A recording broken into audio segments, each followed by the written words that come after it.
Assalamualaikum Pak Ustadz. Waalaikumsalam warahmatullahi wabarakatuh. Pak Ustadz mau nanya nih yang tentang maksudnya kan baru-baru ini aktor STP meninggal ya. Udah 3 hari yang lalu bisa dibilang gitu kan. Dan sempat ada kabar simpang siur nih tentang keimanannya lah, ya kan? Keyakinannya. Ini ada yang bilang dia kembali lagi ke agamanya, ada yang bilang dia masih Islam. Tapi sebenarnya kan harusnya kalau di agama Islam setelah meninggal kan harus segera dimakamkan. Kalau ini kan 3 hari masih menunggu anaknya katanya alasan. Seperti apa sih pandangan di hukum Islam sendiri? Bismillahirrahmanirrahim. Artinya di dalam hadis Rasulullah SAW, hakul muslim ala muslim, kewajiban muslim dengan muslim yang lain adalah buat timba'ul jenazah, yaitu menghantarkan jenazah. Artinya ketika dia memang keyakinannya muslim ya, selama dia keyakinan imannya kepada Islam, keyakinannya kepada Islam, maka harus ada yang namanya saksi. Karena awalnya, wallahu a'lam bishawab, awalnya dia seorang mualaf katakanlah. Tapi ketika dia menikah dengan istrinya, maka muslim.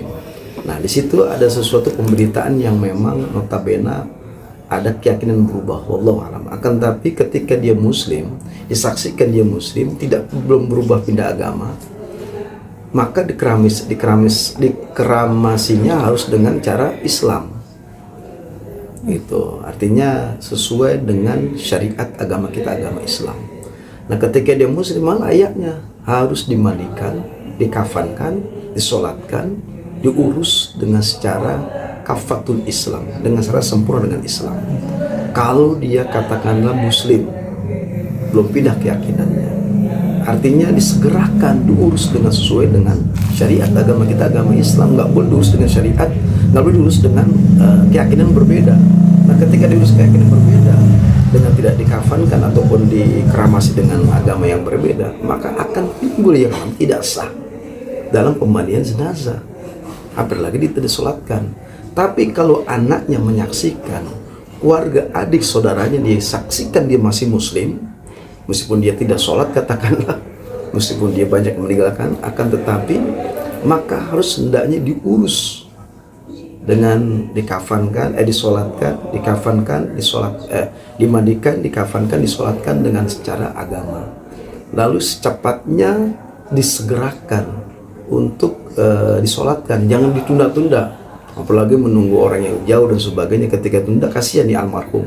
Pasti almarhum ini, kata Rasulullah, ketika dilamakan untuk pemandiannya, disolatkan, maka diteriak minta kepada Allah, kepada anaknya, solatkan aku secepatnya, mandikan aku secepatnya, kalaulah dia seorang muslim. Begitu. Oke, berarti misal dengan kejadian Ray ini kan masih dibilang katanya masih muslim. Ya. Sebenarnya aturan di agama Islam itu boleh nggak sih kalau misalnya jenazah itu tidak langsung dimakamkan gitu kan, misalnya dengan alasan menunggu keluarga atau seperti apa gitu? Ya, makanya dalam hukum fikih itu tidak diperbolehkan jenazah disimpan sekian lamanya, sampai 2 hari, 3 hari, karena akibat menunggu anaknya mungkin kejauhan di luar negeri atau dimanapun. Ini jangan sampai menunggu. Ya, artinya ada komunikasi, keikhlasan dia, dimandikan, dikafankan, disolatkan segera. Jangan sampai menunggu akhirnya jenazah ini berlama-lama diinapkan atau berlama-lama disolatkan. Ini berlama-lama tidak disolatkan, ini bisa dampak akibat daripada almarhum. Makanya ketika orang meninggal, lalu teleponkan sanak famili saudaranya lewat telepon. Nah, kalau sudah ikhlas anaknya yang di kejauhan, apa di luar negeri, telepon, maka disegerakan, nggak boleh berlama-lama diinapkan sampai 1 hari, 2 hari, 3 hari. Na'udzubillah. Maka ada penyiksaan terhadap apa? Almarhum. Penyiksaan apa? Penyiksaan dalam arti kata sesuatu yang panas dirasakan, kata Rasulullah, karena efek daripada lamanya disolatkan. Nah, ini bukan bahaya, dan inilah kita harus mengetahui bagaimana sebagai umat Islam jangan berlama-lama jenazah tidak disolatkan, makanya disegerakan untuk disolatkan. Oke, Ustaz, boleh satu lagi nggak? Mungkin kan kalau orang meninggal itu jenazah, ada sholat jenazah, ya kan, yang emang harus ada jenazahnya di depan. Kalau untuk dilakukan sholat goib, apakah boleh juga? Tapi tidak ada jenazahnya, tapi dilakukan sholat goib. Ya, artinya ketika ada seorang, mungkin ayah kita meninggal, ibu kita meninggal, saudara laki-laki, saudara perempuan meninggal, bibi kita, sedangkan sang saudara atau anak dia di kejauhan di luar negeri, bolehkah untuk mensolatkan goib? Boleh, ada tata caranya. Seakan-akan namanya goib itu tidak terlihat, tidak nampak jenazahnya. Beda dengan yang nampak, berarti harus ada jenazah di depan mata loh, depan zahirnya. Tapi kalau goib di kejauhan, sedangkan dia berada di Amerika, jenazahnya ada di Indonesia. Yang di Amerika boleh sholat jenazah, ataupun jenazah sudah dimakamkan, sudah liang lahat, apa kita boleh menyolatkan? Namanya sholat goib. Oke, tapi kalau dengan sholat gaib itu dilaksanakan harus ada ketentuan jarak nggak sih?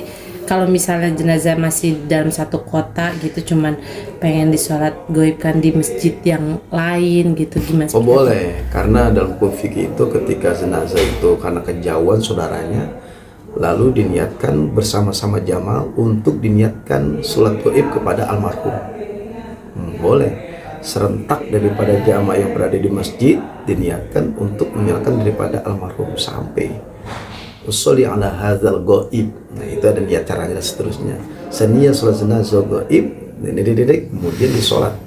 Nah, ketika diserentak kepada jamaah meniatkan sholat ghaib, maka itu sudah sah, sudah terima Allah Subhanahu wa taala, karena jenazahnya tidak nampak depan mata karena kejauhan.